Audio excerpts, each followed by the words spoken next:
اس سے پہلے سورہ بقرہ کی مختلف آیات کا خلاصہ پیش کیا گیا۔ ابھی اپنے سامنے جو آیت کریمہ ہے،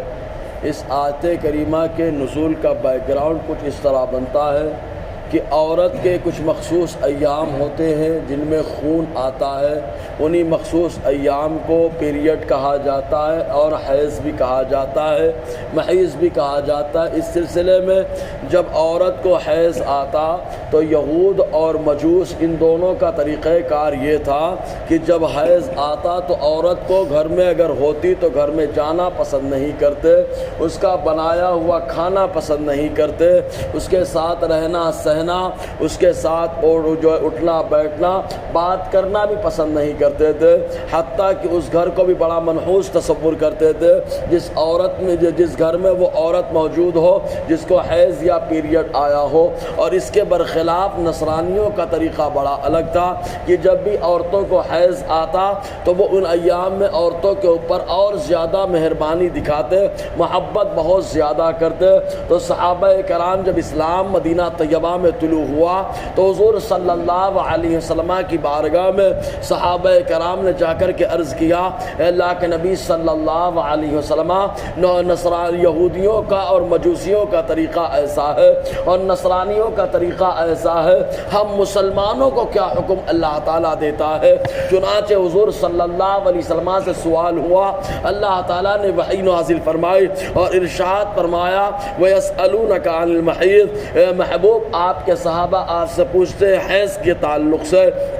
آپ کہہ دو کہ وہ گندگی ہے اور حیض کے ایام میں عورتوں سے دور رہو۔ جیسے ہی دور رہنے کا حکم ہوا تو کچھ لوگوں نے یہ سمجھا کہ بالکل دور ہو جائیں، نہ اس سے بات کریں اور نہ اس کے ساتھ رہیں، نہ اس کا پکایا ہوا کھانا کھائیں اور نہ اس گھر میں جائیں جس گھر میں وہ عورت رہتی ہو۔ جب صحابہ کرام یہ معاملہ لے کر حضور کی بارگاہ میں آئے اور کہا بالکل الگ ہو جائیں گے تو بھی بنانا نہیں بنتا، اس لیے کہ ہم الگ چلے جائیں تو عورت بھی پریشان ہو،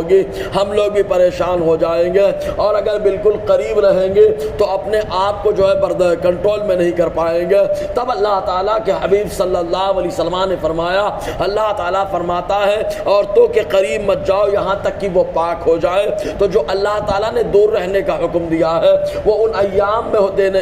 دور رہنے کا حکم دیا جن ایام میں عورتوں کو پیریڈ آتا ہے، اور دور رہنے سے مراد ان سے جماع کرنا ہے، نہ کہ گھر بار چھوڑ کر کے الگ ہو جانا۔ اس لیے کہ صحابہ کرام نے یہ بھی معاملہ رکھا کہ ہمارے پاس جو ہے اوڑھنے بچھانے کے لیے بہت کم سامان ہے، کبھی سردی زیادہ ہوتی ہے تو ایک ہی میں ہم لوگ گزارا کر لیتے ہیں، الگ رہیں گے تو تکلیف اور پریشانی کا باعث ہوگا۔ تو اللہ تعالیٰ نے اپنے حبیب کی زبانی سنایا کہ جو لوگ جو ہے وہ سمجھ رہے ہیں کہ دور ہو جائے تو اس کا مطلب یہ ہے ان سے جماع نہ کرے، مباشرت نہ کرے، اور اگر ان ایام میں دھوکے سے کسی سے حیض کے پیریڈ میں انجانے میں اگر وطی ہو جاتی ہے، مجامعت ہو جاتی ہے، تو ایسی صورت میں حدیث پاک میں آیا، حضور صلی اللہ علیہ وسلم نے فرمایا اگر خون بالکل سرخ تھا یعنی شروعاتی دور تھا تو اس وقت 1 دینار صدقہ کر دیا جائے، اور اگر بالکل ختم ہونے کے قریب ہے، انجانے میں وطی ہو گئی ہے، تب ایسی صورت میں حضور صلی اللہ علیہ وسلم نے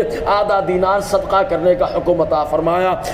تو اللہ تعالیٰ فرماتا ہے وَيَسْأَلُونَكَ عَنِ الْمَحِيضِ، اے محبوب آج سے جو ہے حیض کے تعلق سے پوچھتے ہیں۔ محیض، یہ محیض کا معنی ہوتا ہے بہنا، اسی سے لفظ آتا ہے حوض جو ہم لوگ بنائے رہتے کیونکہ پانی بھرا رہتا ہے۔ تو محیض چونکہ ان ایام میں عورت کا خون جو ہے ضرورت کے حساب سے نکلتا ہے تاکہ بیماریاں اس کے بدن سے نکل جائیں۔ اس میں اللہ تعالیٰ کی بہت ساری حکمتیں موجود ہیں۔ اللہ تعالیٰ فرماتا ہے قُلْ هُوَ أَذًى، محبوب کہہ دو وہ گندگی ہے۔ ایک بات اور قابل غور، عورت کے جو ہے 3 خون آتے ہیں، ایک خون جو ہوتا ہے پیریڈ مہینے کا آتا ہے، اس کم سے کم 3 دن آتا ہے اور زیادہ سے زیادہ 10 دن آتا ہے۔ ان دنوں میں اس عورت کے لیے نماز معاف ہو جاتی ہے، روزے کے ایام ہو تو روزوں کی قضا بعد میں کرنی پڑتی ہے، نماز معاف ہو جاتی ہے، تلاوت کرنے کی اجازت نہیں ہوتی ہے۔ یہ ہر مہینہ مخصوص ہوتا ہے، کم سے کم 3 دن، زیادہ سے زیادہ 10 دن ہوتا ہے۔ اور ایک بچے کی ولادت کے بعد خون آتا ہے، اس خون کو نفاس کہا جاتا ہے اس کی کم سے کم مقدار 1 لمحہ، بچے کی ولادت کے بعد 1 لمحہ خون آیا ختم ہوا تو یہ بھی ہو سکتا ہے، اور زیادہ سے زیادہ 40 دن اس کی مقدار بتائی گئی ہے۔ ان ایام میں بھی نماز معاف ہو جاتی ہے، اور روزے کے ایام ہو تو اس وقت روزہ نہ رکھ کے بعد میں روزوں کی قضا کرنی پڑتی ہے۔ اور ایک خون بیماری کا ہوتا ہے جو رگوں کے پھٹنے کی وجہ سے آتا ہے، اس خون کو استحاضہ کا خون کہا جاتا ہے۔ تو بہرکیف اللہ تعالیٰ فرماتا ہے محبوب آج سے پوچھتے ہیں حیض کے تعلق سے، قل هو اذن، آپ کہہ دو وہ گندگی ہے۔ گندگی اس انداز میں کہ خون جب رہتا ہے تو آدمی وہاں پہ جو ہے وہاں پہ ہاتھ لگانا یا وہاں سے قریب ہونا پسند نہیں کرتا، نفرت کا احساس کرتا ہے۔ مزید یہ کہ گندگی اس اعتبار سے کہ خون جہاں پر کنٹینیو آتا رہتا ہے وہ حصہ بڑا نازک ہو جاتا ہے، تو وہاں پہ ذرا سے ٹھوکر لگنے کی صورت میں زخم بڑا ہو جائے گا، جس کی وجہ سے عورت کو بھی تکلیف بڑھے گی۔ مزید ان ایام میں اگر کوئی اپنی بیوی سے قریب ہوتا ہے تو بہت ساری بیماریاں لاحق ہونے کا خدشہ ہوتا ہے، اور اس کے ساتھ ساتھ اگر عمل ٹھہر گیا تو ان دنوں میں جو بچہ پیدا ہوتا ہے عام طور سے بے شرم اور بے حیا